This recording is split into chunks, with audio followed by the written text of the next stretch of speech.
Protect your DNA. BioPQQ can promote formation of new mitochondria. Infowarsstore.com.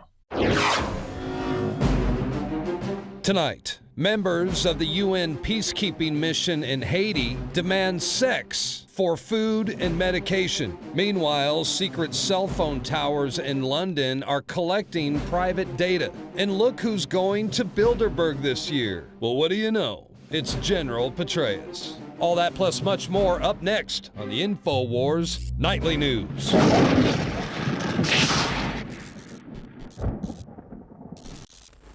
Previously, we brought you stories about Stingray systems here in the States, cities such as Seattle. Now it seems like this thing is going worldwide, and now we have reports of these things popping up in places like London. There are secret cell towers in London that fool phones into giving up private call data.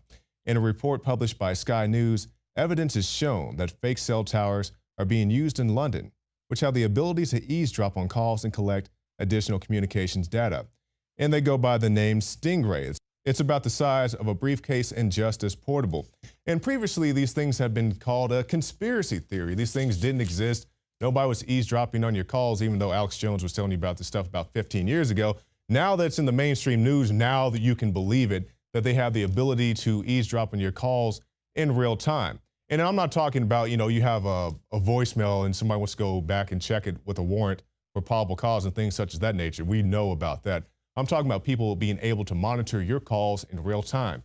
And, the justification is, well, we have to do this to catch this drug dealer, in this motel over here. Okay, I can kind of understand that, but they can't type into the system, identify drug dealer, only to steal that data. No, they get the information from everybody who's in that motel, hotel, or Holiday Inn. And these are the things that we have to deal with, the invasions of our privacy. Yeah, maybe they are in there cooking meth, Walter White and Jesse and all those guys, but they're also scooping up all the data of everybody else. So yes, you're committing a crime to go catch criminals who are committing crimes, so you really don't have much more higher ground than they do. And we'll move on from that to talk about some other things that people don't have exactly the highest ground on. The United Nations.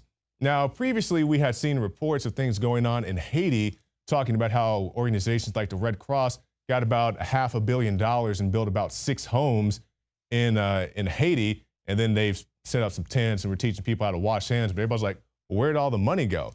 Now we're talking about Haiti in a different light. The United Nations went down there and they have their employees, workers, whatever you call them, engaging in sexual activity with the locals. UN, sex exploitation by peacekeepers strongly underreported. And this is a report that is due to be released sometime later this month.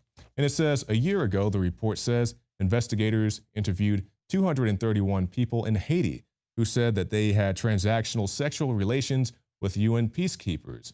For rural women, hunger, lack of shelter, baby care items, medication, and household items were frequently cited as the triggering needs, the report says. So basically, they were having sex for, I guess, not money, but other things. Even says laptops and cell phones. I'm not sure how well that worked, but these are the charges brought against these people. And we've seen the UN involved in all types of stuff, cocaine shipments to the UN building and all that stuff. And they say, well, we don't know who ordered this cocaine. Just all these wild allegations. And yeah, the UN does a lot of good stuff. They try to help a lot of people. But remember, it's also the UN who is putting vaccinations in the arms of little Syrian children. That was the World Health Organization, if I'm not mistaken.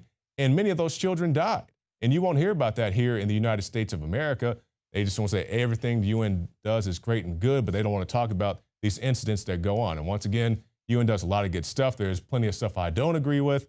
The UN Arms Trade Treaty, they're trying to take away your firearms. Like I said, the kids in Syria. So we can't turn a blind eye to these things. They also need to be held accountable for these actions. And since we're talking about the UN and their disarmament agenda, let's talk about somebody who was armed in the proper situation and who was able to use their firearm in the proper way. And they literally sprinted from the bushes up to him, closing that distance very rapidly while pointing the gun directly at him. He had a concealed weapons permit and a pistol in his pocket. Our female victim began to flee back towards the restaurant, and as she did that, the suspect that had a firearm began to point that at her in a method that made her significant other believe that he was possibly going to fire. The suspect that was shot was hit in the left shin. And those are the type of actions you will not be able to take if the UN or some of these other gun grabbers get their way. And since we're going to talk about many things going on all around the world, let's wrap it up talking about Bilderberg. Bilderberg, the huge conference that's going on right now overseas. Our guys are there, Paul Joseph Watson, Rob Dew, and of course our photographer, Josh Owens. They're on the scene. Now, this is something straight out of a movie. You know, you have this huge mountain and a castle and Cobra commanders. I'm not making this stuff up. There are actual Cobra commanders on the ground. And now thus far, I don't think our guys have encountered them proper. There are other police agencies out there. They're harassing people. Let me see your ID. Let me see your passport. Every place they go, cops doing sneaking peeks into their hotel rooms, looking in their windows, showing up when they're not there. Then they go to confront the cops. Well, hell, I don't know anything about what you're talking about, Mr. Dew. Just don't come in here and record in our police station. Just all types of bizarre things going on surrounding Bilderberg. And now we have convicted criminal David Petraeus to represent U.S. at Bilderberg. In April, former CIA director and retired General David Petraeus pleaded guilty to a misdemeanor charge of handling over classified information to his mistress and biographer. He was sentenced to 2 years probation and a $100,000 fine. And I like what Kurt Nimmo does in this article. He compares and contrasts Mr. Petraeus to Edward Snowden and Bradley Manning, who were, I guess, guilty of similar crimes. But as we all know, Manning is in jail and Edward Snowden is a worldwide wanted criminal. So just think about this. You know, you have somebody who's the head of an organization and is giving out information not to blow the whistle on wrong deeds or misdoing, but just to make his mistress happy. You have two guys who are out here trying to make their country better. And maybe you could, you can nitpick, maybe they should have did this, maybe they should have did it like that. Regardless, they had the best of intentions trying to put a spotlight on the people who are doing wrongdoing in our country. And now they're the ones who are wanted and the ones who are in prison. Just food for thought as we go forward, and keep this in mind as we go forward in this Bilderberg conference. As you can see, all these guys, Kissinger, all these other guys, Kissinger, who's a wanted war criminal in various places around the world, many other people as well. We've seen Mrs. Clinton and other people involved in these type of conferences, Bill Clinton, all that as well. So stay tuned. We'll have much more about the Bilderberg conference. We'll have a special report talking about the spirit of Jim Tucker, the pioneer of reporting on Bilderberg. Also, many other reports as well. Stay tuned. This is the Infowars Nightly News.